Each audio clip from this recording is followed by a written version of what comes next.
Don't worry about what the final product is. Find the process and the daily activities you can do to get yourself one step closer. This is the Bold Artist Podcast. You have answers and you're expressing them in your art. Your art is important and it needs to be seen. Welcome, and let's get started with today's episode. Welcome to the Bold Artist Podcast. You are about to meet an artist on today's interview that is so full of life, energy, color, fun, and her work is very unique. It's differentiated, and she has definitely found her style. You are going to get the chance to meet Jolene Mackie of Kelowna, British Columbia, Canada. And without further delay, I want to take you right on over to today's interview. Jolene Mackie, we are so excited to have you on the Bold Artist Podcast. Thanks so much for being here with me today. And I'd love to start out the show by hearing a little bit more about you. Thank you so much for having me. I'm super excited to just be part of this little community that you're building. So I am an artist. I am an oil painter by trade.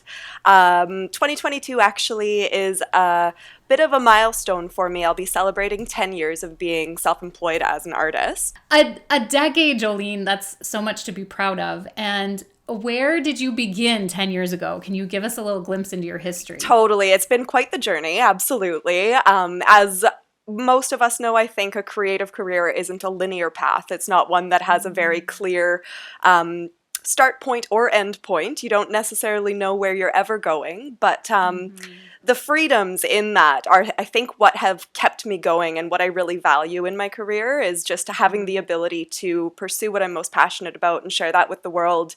It's really the relationships that I've made over the years that have been the most valuable thing. I guess I have a background of training in traditional art. I went to the Emily Carr University and graduated in 2009 with my Bachelor of Fine Arts. From there, I did sort of travel a little bit and spent a couple years sort of finding myself and learning more about the world around me and, you know, what I really was interested in, because I went from school to school. And after that, I sort of jumped in with graphic design, and that was sort of my way to edge into sort of the visual arts sector in a more linear way, one to me that made sort of more sense in a way that I could, you know, bill people for my time and, you know, actually generate income through my visual communication. So yeah, I was able to sort of go freelance with graphic design and then start carving out my little painting path over the years. And it's just evolved year after year. It sort of shifted and changed with what's happening in the world around me. And it's been a really exciting journey so far. I'm just looking forward to where it's going to take me next, I guess. Yeah. And you know, when you mentioned that you've been in this professionally for a decade, I actually got thinking it's been about 7 or 8 years since I would have met you in person. So don't you think that's about right as far as the timeline there goes?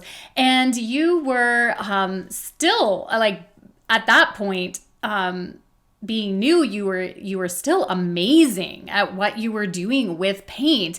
And then now seeing the journey of where you've evolved 8 years later from when I met you, Jolene, you have made incredible strides. And one of the things that I so love and admire about your work is how unique it is.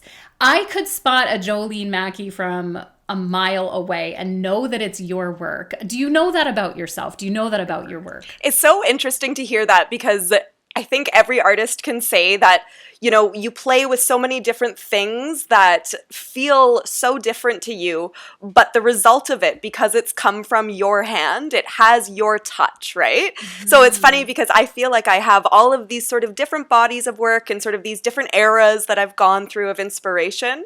But I've gotten that comment in the past where people are like, oh, I can totally tell that's one of your paintings. And I'm like, how? It doesn't look like anything I've ever done before. But it's got my touch, right? Like it's got my choice of colors or my composition or placement.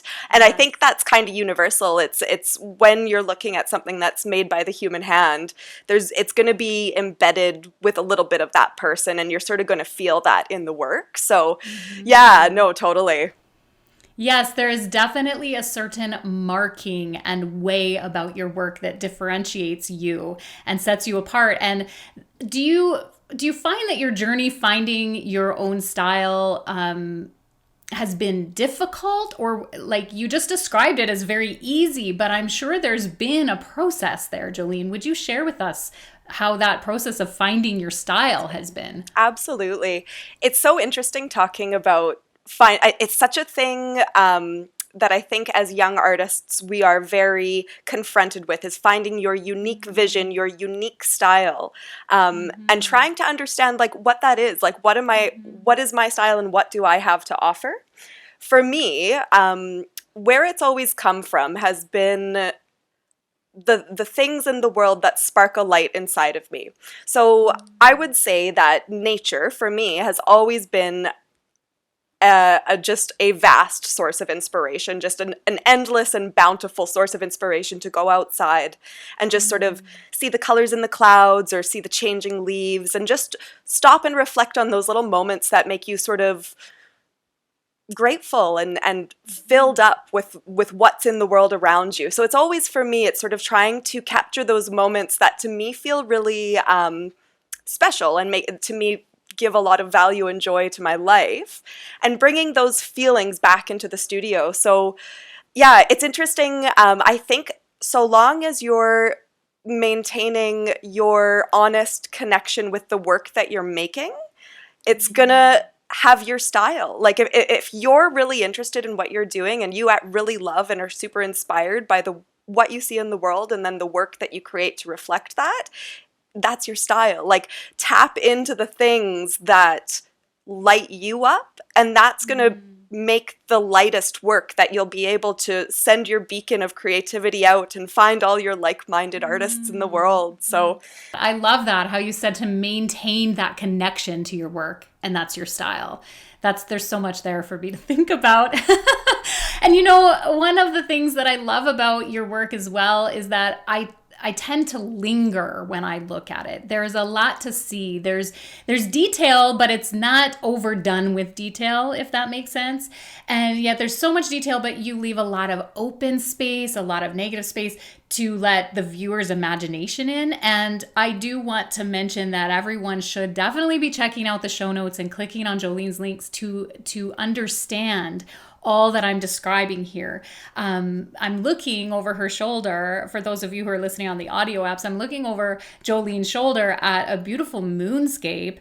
And in the tree, and I don't even know if that's a tree, that's just a beautiful foresty foliage, there's a robot sitting and enjoying the moon, the view of the moon. And what I see there is I just want to linger. I just want to sit and be in that painting and wonder and imagine. And that's also the side of me that leans towards illustration quite heavily. I illustrate as well, and I find that your fine art oil paintings, Jolene, have such an illustrative quality, a storytelling quality. Can you tell us about that? oh, I love the way that you framed that. And actually, this is a really good opportunity for me to talk a little bit more about what my work looks like. So yes, again, to sort of like start at the beginning, my inspiration sort of being from nature and the world around me, I have always sort of worked with natural elements, so clouds and trees and water, but I tend to have a bit more of a graphic, simplified look to my work. Maybe some of my earlier work might have been inspired by like the Group of Seven in Canada, just really bold, colorful landscapes that, while not being necessarily super hyper realistic, they sort of give you a sense of place or time. So I love working with nature and things in realism, but what happened over the years for me was I had this little robot character that started showing up in my sketchbooks, and this has been for years. The first time that this character emerged in my work, I think, was in probably 2007 or 2008 when I was in university. And so it was this spark of an idea that never really left me, but I didn't take seriously at first. So I think when I first was selling work and putting myself into the world as an artist, I sort of thought, people like landscapes, maybe this is sort of a safe area to stay within for now. And as much as I find it bountifully exciting, I'm also really interested in, I guess I'm a very introspective individual, and I like those chances that we get to explore imagination and sort of go inwards. So this little character, as he kept on showing up in my sketchbooks, I, over the years, started to recognize that he had somewhere to take me, like he had something to show me. So I'm starting to see this little character almost as a muse of mine. So he's sort of taking me to these more and more surreal dreamscape painterly places. So like you were saying, I have a painting here behind me that features a really nice large gold leaf moon. So it's got a beautiful sparkle to it in the light. And the landscape, while maybe some landforms are recognizable, they're not really a shape that you'd see on Earth. It's maybe some other worldly kind of shapes, with this little robot character looking into this landscape, sort of pondering, you know, his place in it.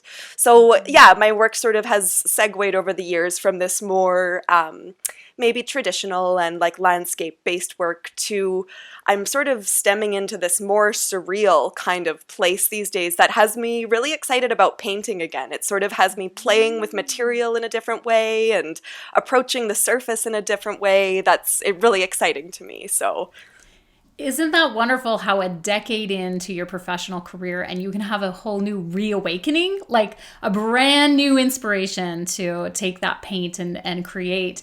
I love that because at times, I'm sure when you're a pro and you wake up every day to push the paint, it becomes like a job and you have to face it whether you feel like it or not. And to have that inspiration back again is just such a gift. And I can see it in your recent work. And everything from the form, the robot, the subject matter, and then, of course, your approach to color.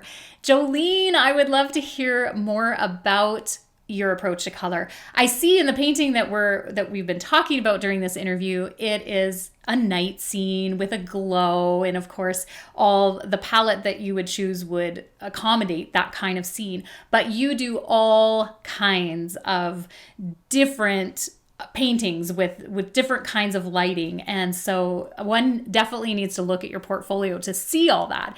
But Jolene, how do you approach color? What is your I guess, yeah, your love and your approach to that? I guess the word bold is something that comes to mind with how I approach my use of color. I guess I've gone through stages where I have at times used more muted colors, but I find in my practice I'm always drawn back to using really saturated, really poppy, exciting colors that catch the eye and really grip the viewer and pull them in. There's something to me about I in a lot of my compositions, I really love using complementary color schemes where you have colors on the opposite end of the color wheel, so they end up popping each other off. So even an example, this painting behind me, it has gold, which is this yellowy orangey color complemented with the blue sky. So that complement sort of allows each color to play off each other and show off its best qualities. So yeah, I tend to, I play with a lot of different sorts of color schemes. Like there's a whole variety of different color schemes I like to play with, but it's just endless. My love of color and inspiration comes everywhere, seasonally, from the changing leaves and just the changing colors in the sky at night. I am so blessed by people who send me photos and say, Jolene, it's a Jolene Mackie sky tonight. You had to see this. So I get the most awesome inspiration from people in my world who know that I just, love those little moments that stop you and sort of strike you with some joy. Yes, and I mean, that has to say a lot for your style right there. If someone can look at the sky and say, it's a Jolene Mackie sky. But I know exactly what they mean because your work is so unique, and your skies are unique as well, with a lot of twirling and twisting of the clouds and the blues, and there's just so much movement there. How do you create such movement and interest without overdoing it?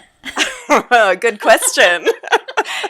And I'm not sure that I don't always not overdo it. I think part of it is really pushing it too far sometimes. I always tell people that I've made more bad paintings than I've made successful paintings.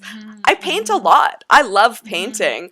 And there's, you learn so much from the ones that you push a little bit too far. And as hard as it is sometimes to sort of let go of this object that you've been working so diligently towards, if you don't hold it too preciously and allow yourself to really play with it, sometimes you can get really exciting results out of it. And that's sort of the place I'm at now, where I'm, with my work, I'm trying to push myself a little bit outside of my comfort zone with how I'm applying paint in order to get a result that I wouldn't be able to create if I controlled it anyways. I'm trying to sort of relinquish control of the material a little bit in order to sort of get back that spark of excitement of creation. So Jolene, what do you feel has been the boldest, bravest move or decision that you've made as an artist? Oh, that's a big and beautiful question, and I guess I have a few things that flood into my mind, some accomplishments that I've had and some things that I've, been able to work on over the years. But I think in my heart of hearts, it's the little things. So for me, one thing that I'm actively working on right now is being unapologetically myself. I feel like a lot of the times, I mean, even when I started my art career, I was sort of, I guess, editing or curating what I was putting into the world based on what I thought people wanted or what I thought other people's expectations were of an artist. And when I sort of, through doing this and building relationships with people through my art, I've learned that the more authentic to myself that I am, I build these strong and authentic relationships with people in the world. And like, if nothing else, to me, that's the point of being here is, connecting with other human beings and sort of sharing our experiences and, growing and learning from each other. So I think that probably the boldest thing that I'm learning to do is be true to myself, be unapologetically authentic to who I am, and allow the world to take it or leave it. Because the power in everybody not liking it is that the people who really like it really get it, like if it's something that that everybody can sort of like, then maybe it's not really, pushing that conversation as far as it possibly can. So yeah. I love it. I love it that you just touched on the whole aspect of people pleasing and how that, for an artist, that is often such a deep-seated issue that we have, where we just desire so much to please people. I almost wonder because it's built that we're built to create, and with creation there's always this putting yourself out there and before an audience, right, before viewers, and so there's this desire to create and please, and so we have that just innately in us as artists. And yet what you're saying is that the boldest move you can make is just being unapologetically you, and whether or not people get it, whether or not they understand, you just be you, and from that can come your art. From that can come who you authentically are. So yeah, thank you for sharing that. Yeah, I guess an experience that I had recently that sort of brought some of these thoughts to mind is I've been working on TikTok as a social media platform for probably I think when the pandemic started is when I sort of was like, okay, I got to do something on my phone that's a little different. So I uploaded TikTok, and I recently had a video that got, I think it's just over 2 million views right now. And what happened with that video was people either loved it or they hated it. And the people that loved it, they just understood what I was doing with my work. What I was putting out there, they were absolutely, with no further context on the video, they were telling me things about my work that I'm like, how did you get that? And how cool is it that I'm able to communicate that through the work I'm doing? And the people who didn't get it, that's okay. There's other work that they can love and that they'll tap into and that will spark a light for them. But, it's not, I don't have to be for everybody. And I think there's power in that, in sort of I am an absolute people pleaser at heart, and it's just something that I'm working on, just being okay with being who I am and not being perfect for everybody. There's so much power in that, saying I'm not for everyone. The work I do is not for everyone. There's so much liberation in that, and definitely a message that all of us artists need to just ruminate ruminate on and check ourselves when we go to release work, and kind of check our motives and ask ourselves why, the questions of why, and if we're okay with that it's not for everyone. Yeah. So, Jolene, there's another area of your life, maybe not necessarily art related, that I consider you to be so bold. And that's that on social media, I see you roller skating. Oh, no. Yep. You are brave. You are brave. I see you doing all kinds of crazy tricks that my body is just too old to do. And and I couldn't do this interview without including a little bit of first of all, that the listeners would know that this woman is brave. She's on roller skates doing all kinds of things at the skate park that I would never attempt. Jolene, what's this all about? Yeah, this was another pandemic tangent I went on. Again, Okay. Thanks to TikTok, I saw these girls on roller skates and thought, what the heck? That looks like fun. Luckily, my mom had old roller skates in our garage that were, the bearings were 30 years old, the wheels were 30 years old, but I just strapped them on and I went to the parking lot and started learning how to skate. It's just been a really wonderful thing for my health and my mental health, to have something to focus on that is outside of my creative practice, but Yes. still creative as an activity. I think that's something I really like about roller skating, is that in itself, there's so many different styles and ways to move on roller skates that it's such a creative endeavor in itself. And it's one of those things, if you can find an activity, for me, if I can find an activity that gets me out of my head and into my body and into the present Yeah. moment, that's what roller skating does for me. It just makes me feel, you're flying through the air and it just feels so freeing. It parallels to me with my painting practice, where for me that's my meditation. When I've got a brush in my hand, I'm making decisions about what's in front of me.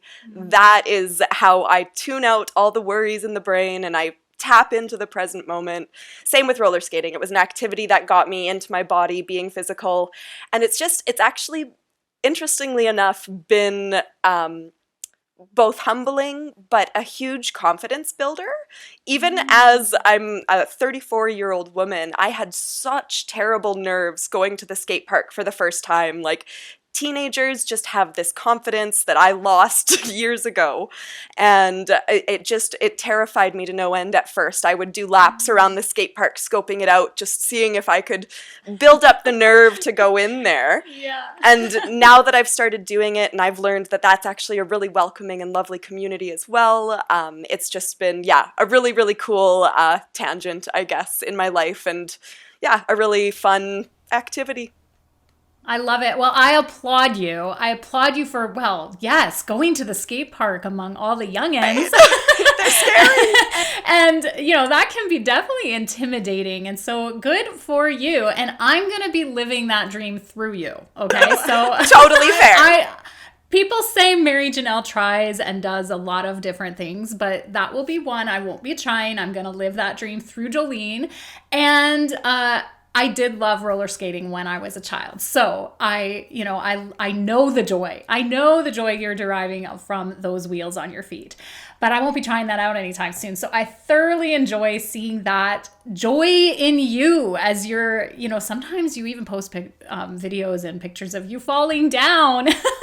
And you have so much joy in the fall. And I find it does relate and it does translate back into your art. And one of the things I've observed about you and your lifestyle, because I've been so privileged to live in neighboring cities and see you on social media for the last 8 years, I have known about you, Jolene, that you are so faithful. So when we describe Jolene's career and the 10 years she's been a professional painter, evolving herself, I don't know that there's a day that this woman has not had a brush in her hands. Jolene, is that true? Yes. To many degrees, yes.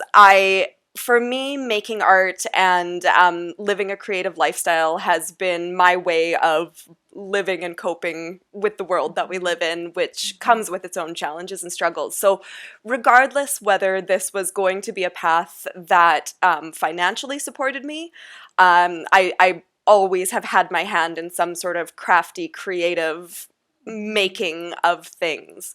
So it's interesting.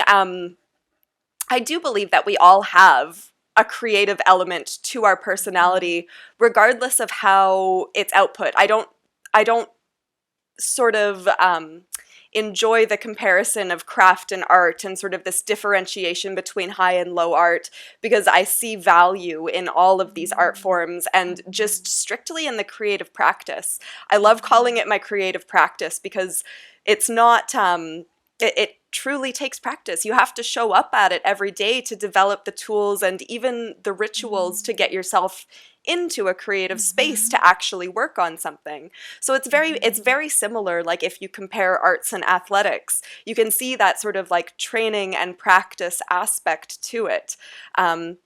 So for me, yeah, regardless if it was something that became a career or not, it's something that I've done every day. I guess quite ritualistically. It's something that is so beneficial for me to tap into and help me process what's happening in my life. Absolutely. That comparison of it being like athletics and training our muscles and the faithfulness and the willingness to show up and train is big. And so that's the thing, is if someone feels that they're weaker in the arts, or it's not their strength, or that they're not creative, they could grow and strengthen those muscles if you want to show up. And that's what I've observed about you, is that your willingness to show up, to be there and to be faithful, and to that consistency has shown such growth and beauty in your artwork. Yeah, and in the same sense, it's the trust in the process, right? Where you're showing up. I'm not showing up with the goal of having a final masterpiece at the end of my days that culminates everything I've created. I'm showing up because I'm in it for the journey. I really enjoy pushing paint. I really love mixing color, and it's not really, if you're finding sort of the satisfaction in the finished work, that's wonderful, but let's rewind and look at all those hours you put in, and where's the joy in that moment, right? Like, I think it's so important to find the joy in the process and the journey, because while it's really exciting to celebrate milestones and big achievements, I think it's even more important to celebrate the little sustainable things we do to create this creative practice, to make space for it. Because I've worked many jobs in my life and still found ways to, carve out space for me to be creative, because it's been integral to my well-being. Jolene, when you were asked to do this interview and you began thinking about what we'd say and talk about and the artists that are out there listening, has there been any sort of message or something burning on your heart that you just really wanted to share and encourage other artists? I think it sort of returns to just being unapologetically yourself. This is something that for me is relatively been new to my sort of train of thought over the last couple years. I think the more that you sort of tap into what you love and really honor what you love, and share that with the world, that's how you build your tribe, and that's how you find your people that you'll connect with. It's been actually, like, for all of the weird things that happened over the last couple years, it's been really cool to learn how to make connections through this social media sort of world that we have now. To be able to show my work to people in countries I'll never go to is such an amazing opportunity. So yeah, just learning to, I guess, like, don't worry about making work that looks a certain way. Don't worry about making work if you think you should be the best abstract artist or the best realist artist. don't worry about what the final product is. Find the process and the daily activities you can do to get yourself one step closer to what that final product is going to be. You know, I have such a focus on the little things because I think that's always what has driven me to keep going, is just, you know, those 30 minutes that I got to spend in my sketchbook one day that, you know, really helped me carry on to the next day. Those are invaluable moments. So honor that, those little things, those little practices and rituals that add value to your life. Oh yeah, so important to remember and to come back to the little things, and to never despise small beginnings, because that's where we get started, is in that small beginning. And sometimes it's easy for us visionaries to know the scope of where we want to go, the big picture, and we want to be there at that big goal, and yet we have such small, humble beginnings. And often learning is like becoming a kindergartner all over again. How you humbled yourself and went on roller skates to the skate park, and you said it's like this new beginning and this terrifying experience. That's how it is when artists are starting too, where you just kind of have to, okay, I'm willing to feel like a kindergartner and come back to the joy of play and experiment and exploring and the joy in the little things. Exactly, because it's so easy to get focused on, like, I used to work with kids when I first was starting, independently making a living as an artist. I would teach children, and it's so refreshing watching children make art because they have no fear.